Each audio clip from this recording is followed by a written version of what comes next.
I think it's time for a mid-season review of The Patient on Hulu. If you haven't seen it, it's really fun to watch. It's my breath of fresh air in the middle of hump day, in the middle of the week on a Wednesday. And guess what? We're going to talk about it. Hello, beautiful humans. Welcome to Kickoff Flicks. I hope you're having a wonderful day today. The Patient with Steve Carell playing Alan Strauss and Domhnall Gleeson playing Sam Fortner are a wonderful duo that literally throws everything out on the line, and literally if they mess up, you're going to ruin the whole entire show, and that's what makes it special specifically for me. But to be honest, both of these wonderful characters are on the same road. What do I mean by that? I mean, how can a serial killer and a psychologist that is captured be on the same road? Easy. They both want to survive, one. Two, they both want an answer to their question. The question for Alan is, can you let me out? And I want to survive.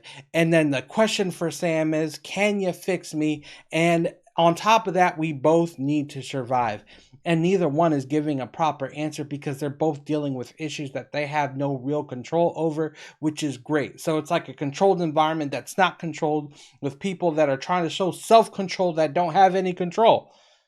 Did that make any sense? Probably did not, but either way, I really enjoy the show just for that simple fact. The other great thing is there's no tricks in this one. You're not adding a bunch of people that are trying to confuse you, distract you, pull you away from the characters or their personalities or change moods. No. From the beginning up until now, everything is progressing. At the present time, both of these characters look like they're very settling into this basement. You are very familiar with everything in your surroundings. You see things almost the same exact way, and very few things get brought in, and it's just kind of bare bones, me versus you, and I'm listening to you, and I want to see what you got, and that's what you get in this whole entire season so far, because they both want to survive, and they're both dealing with personal issues that they don't necessarily take the time to actually figure out because they both want it now. And that is the type of tension that you are getting throughout the whole entire season, but in a very slower pace.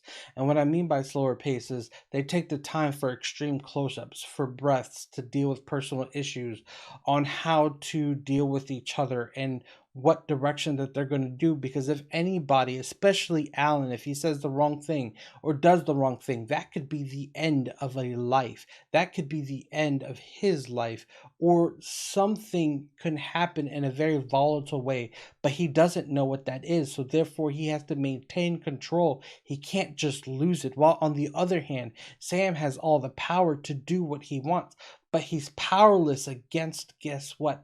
His own self. He cannot control himself, and that's what makes this show specifically compelling to me about the things that happen throughout this whole entire season so far. And I cannot wait to see how it's going to end, where they're going to go, how the answers are going to come up with certain things, and how things kind of develop between their relationship. Though, as you know, not normal as it is, I just wonder where it's going to go, or if they're either going to move in a positive or negative way. If you've seen it, let me know down in the comments. If you plan on watching it, please let me know as well. And if you like what I'm doing so far and you've hung in there so far, thank you so much for clicking on my face. And don't forget to click the subscribe button, hit that like button, and most importantly, don't forget to kick up and not down, and I will see you the next time I post. Peace.